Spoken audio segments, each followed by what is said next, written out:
There we go. Oh, yeah. Oh, look at that. This is the seal that was leaking. There we go. There we go. This was the inside and this was the outside. Today I'm taking care of the front passenger side axle seal leak on my 2003 Chevrolet Suburban. Looking up close, right behind that CV axle, we can see the axle tube is actually leaking gear oil. Now these components are from 2003 and have about 125,000 miles on them. Looking here at that front passenger side wheel well, you can see everything is already taken apart. And that's because I just got done replacing the upper and lower ball joints. The first thing I'm gonna do here is remove this CV axle. I've got a few 15mm bolts to get this off. And here is that CV axle.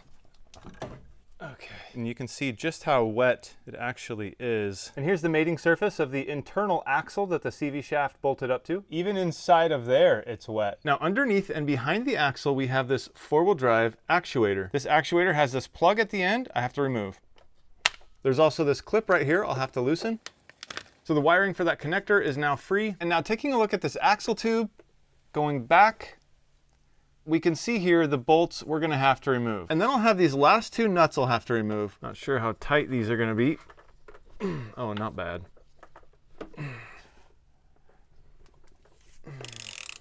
All of my bolts here are out. There we go. Oh, yeah. Okay. It should just slide right out. What is going on, man? Ugh.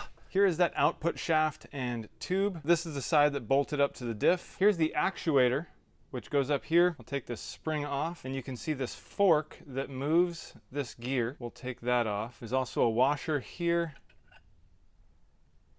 There's a snap ring in there that's connecting this gear to the shaft. I'm gonna put my feet on this piece here and just try to pull up on it, because I think I could have left this in the vehicle.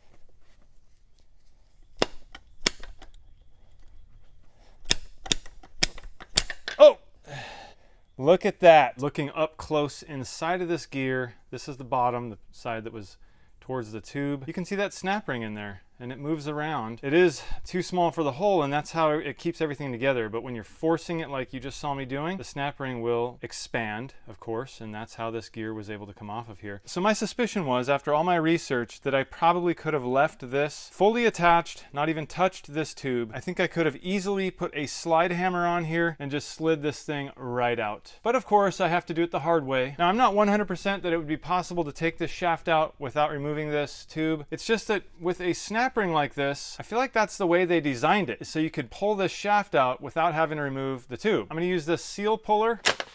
So this is the seal that was leaking. Probably the side to use.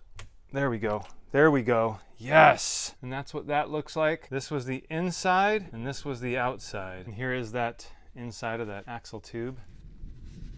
Perfect surface there. I did not touch it with the puller. This is the new seal I ordered. Here's the numbers, 710648, I believe. And that's it. Looks just like the old one. I'm assuming obviously this will go on the inside of the tube and this will be the outside. And here's the old versus new right next to each other. They look very similar. And taking a quick inspection of the bearings inside, they all look really, really good. I'm not seeing a single issue. Taking a little gear oil on my hand here, and I'm gonna coat the outside of the seal. Just a light coat of gear oil. I went ahead and stepped up to a bigger one, 72mm, just so I can flatten out on the case. There we go. That looks perfect. Here's the new seal installed. You can see it is, hopefully you can see it is perfectly flush. Taking a look at the shaft here, seems good. I mean, no deep gouges or anything. I think I can just clean this thing up and reinstall. All right, I'm just gonna go ahead and reinstall this.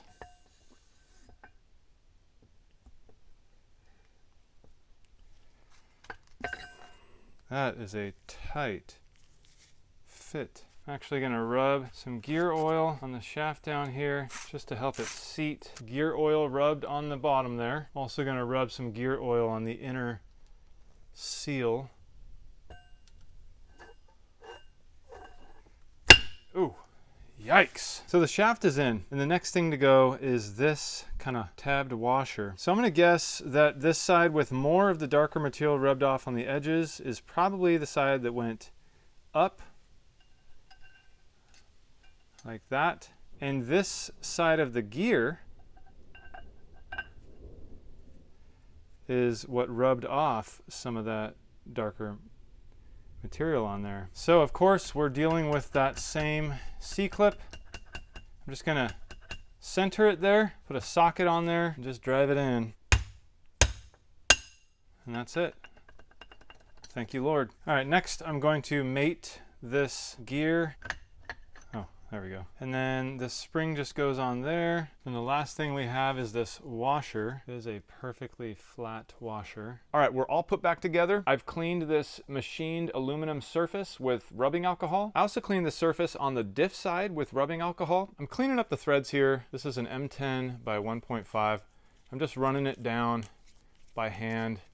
I just want to make sure that these bolts can go in that aluminum housing just fine, and there's nothing, you know, hanging up. You can see all that gunk there that's coming off of these threads from the previous sealant, and that looks like we're good. Over here on the case side, I am chasing the threads as well. That's because I'm running the bolts in here, and there's a few of them where the bolts are having a hard time getting in. So looks like there's just some gunk in there, and I'm just kind of going a little bit at a time, being very careful. I'll back it out, and then I use the blower to blow out the threads and then keep going. And now the bolts will thread in extremely easily. Now the gasket maker I'm going to be using is this Loctite 518. This is what's called an anaerobic sealant. So this works by drying and therefore sealing in the absence of oxygen, which is why it's called anaerobic. Now also, this is meant for situations exactly like this, where you have very, very tight tolerances, highly machined surfaces going together. Now reading on the bottle, there is a big caution, so make sure you're wearing your personal protective equipment. So I've decided to apply the Loctite 518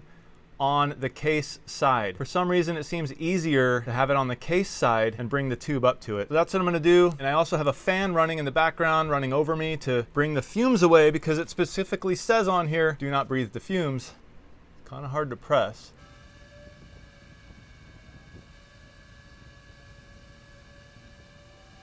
All right, so there's the application, pretty thick. Now apparently, if this gets inside, ends up mixing with the differential fluid, not a big deal. It never hardens. One of the benefits of this. It's also not going to dry, I don't think, just sitting here. So we have some time to get this tube up here and aligned properly. All right, I have the tube here ready to go in.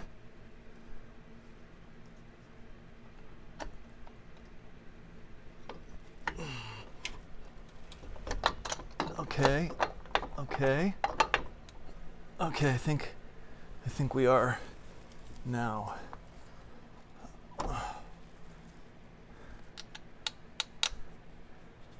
Okay, not going to say that went flawlessly. It of course didn't. We are finally bolted up. I believe the torque spec is 30 foot-pounds for these. Remember, it's aluminum. I just kind of did it by hand. The object now is to wait. It's now been a couple of days, and it's time to refill that front differential with new fluid. What I'll be using today is this Valvoline 75W90. This is a premium full synthetic that says 4 times better protection against gear wear. Looking under the vehicle at that front diff, you can see that anaerobic sealant we applied, and it definitely still looks wet, but that is how it is designed. If I go ahead and touch this, it is still wet. The sealant only cures in the absence of oxygen, which means although it's wet out here where there is oxygen, it is cured in the flange where this axle tube meets the housing. And we're going to test that theory by filling this front differential with fluid. Now hopefully I can remove this fill plug. Yep, okay, we got it. I have the tip cut open and ready to go, and I'm going to show you how easy it is to use these flex fill bags. I'll tip it right into the port and just start squeezing. Time for the second bag. All right, and we are there. You can see it's streaming out. That means we're full. I'll plug it up.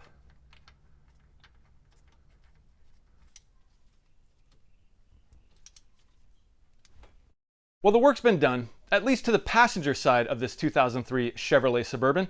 I still have to do both upper and lower ball joints on the driver's side, but after fixing that seal leak, I want to at least take this thing around the block just to make sure that we're not going to have any more leaks on the seal or where I separated that tube from the actual differential housing. Now, it's been a few days since I filled this differential, and looking up at the seal there, it doesn't look like there's anything leaking at all. And if I look down towards the end here where that rubber seal was, well, it doesn't look like anything's leaking there either. Part of me is also wondering if I put this thing back together correctly, so I plan on engaging four-wheel high at least, just to make sure all the gears and everything engage properly. I've just driven around the block. Everything seemed fine. We're gonna check those seals here in a second, but I wanna test out the four-wheel drive and make sure all the gears lock into place. Going into four high, and it's there. Didn't hear any weird noises or anything. Yep, I can tell and feel that we're in four high. Let's put her down into neutral, and we'll try four low there. And we just shifted into four low. I did feel a little clunk. Oh yeah, that is four low.